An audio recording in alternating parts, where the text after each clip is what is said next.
ब्रह्मा जी ने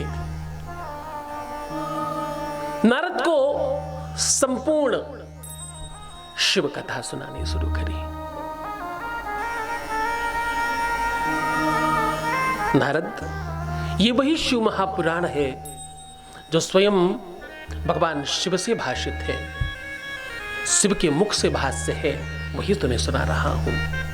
इस गाथा को सुनने वाले, मनन करने वाले, चिंतन करने वाले, किसी भी रूप में सुनने वाले लोग शिव लोक को जाते हैं और शिव पद के अधिकारी होते हैं।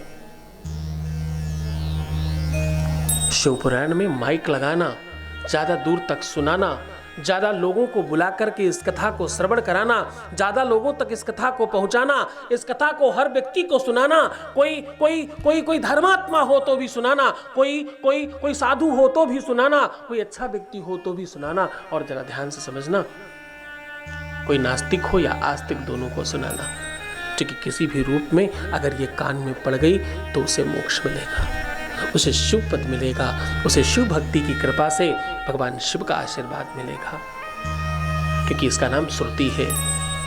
श्रुतम हरति पापानि आरोग्यम धन प्रक्षति। इससे धन बढ़ता है, वैभव बढ़ता है, संपन्नता बढ़ती है, घर में सुख और शांति आती है।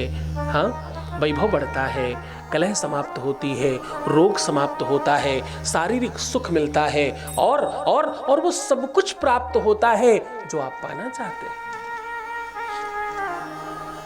नारद, वही शिव महापुराण तुम्हें सुनाऊंगा मैं। शिव पुराण की महिमा के बाद बाबा ने रुद्राक्ष की महिमा बताई है।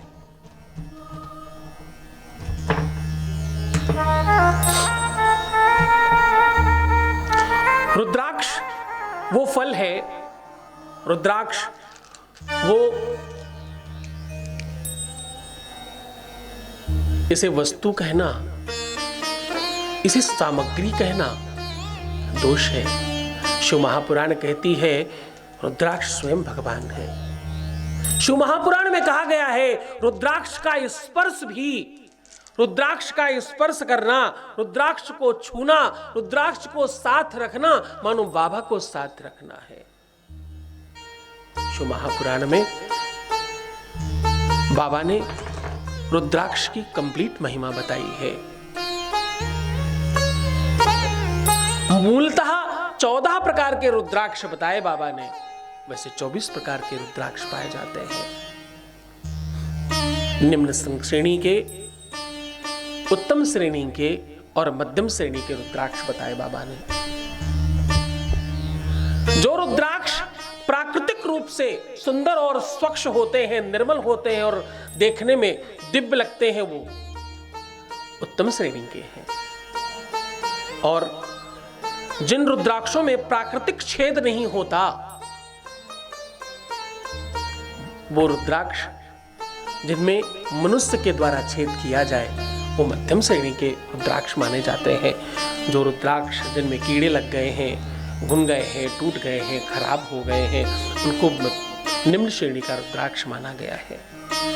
रुद्राक्ष, भद्राक्ष और इंद्राक्ष, इनकी 3 श्रेणियां हैं। और रुद्राक्ष किसी भी प्रकार का क्यों न हो, रुद्राक्ष जनमानस को तत्काल लाभ पहुंचाता है, ऐसा शिव महापुराण कहती है। जिन लोगों को बहुत क्रोध आता हो, जरा ध्यान से समझना, जिनको बहुत क्रोध आता हो, जिनका क्रोध शांत नहीं होता हो, जिनकी क्रोध की वजह से, जिनकी बहुत सारा अंट संट बोलने की वजह से बड़े रिश्ते खराब हो रहे हो, उनके जीवन में सबसे बड़ी तकलीफ यही हो कि वो अपने क्रोध को और अपने आप को संयमित नहीं कर पा रहे हैं। तो क्या करें? रुद्राक्ष लीजिए बहुत सारे, एक तांबे का बड़ा बर्तन रखिए उनके लिए, जिसमें उसमें जल पिएंगे, और उसमें 30% रुद्राक्ष भर दीजिए और फिर जल भरिए, उसी जल से उनको दीजिए उन्हें पीने के लिए। ऐसा 31 दिन करने के बाद उनका क्रोध पूरी तरह से शांत हो चुका होगा। आप देखेंगे मानो भगवान शिव की कुछ ऐसी कृपा हुई है कि अब वो वैसे रहे ही नहीं जैसे थे। कोई दुष्ट हो,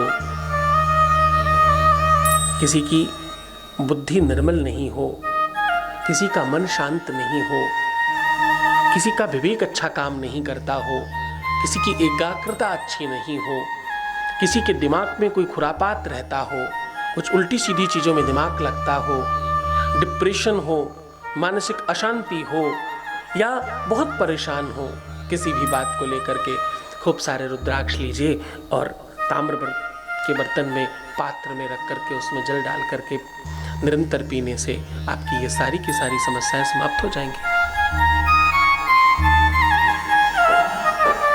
कहते हैं 370 रुद्राक्षों का मुकुट बनाकर निरंतर पहनने वाले व्यक्ति को राजस्व पद प्राप्त होता है, ऐसा शिव महापुराण कहती है। सिद्धों को 1100 रुद्राक्ष पहनने चाहिए,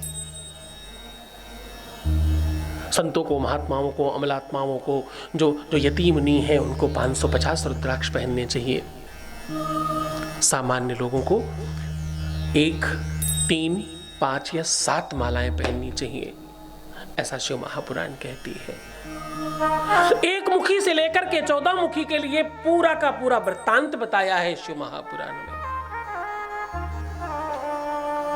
शिव महापुराण में नारद को ब्रह्मा जी समझाते हुए कहते हैं, नारद, ये रुद्राक्ष कोई केवल फल नहीं है, ये रुद्राक्ष केवल एक वस्तु नहीं है, ये केवल एक श्रृंगार का या केवल एक आभूषण नहीं है।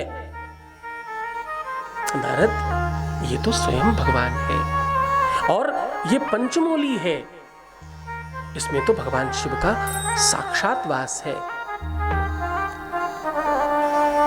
एक बार भगवान शिव वियोग में रुदन करने लगे, ध्यान से उठे और मानो कुछ स्मरण में आया, इतना प्रेमातुर हो गए, इतना अधिक प्रेम और वात्सल्य में भर गए कि उनकी आंखों से अश्रुपात होने लगा और वो अश्रुओं की बूंद जहां जहां गिरी, नारद, वहां एक वृक्ष बना।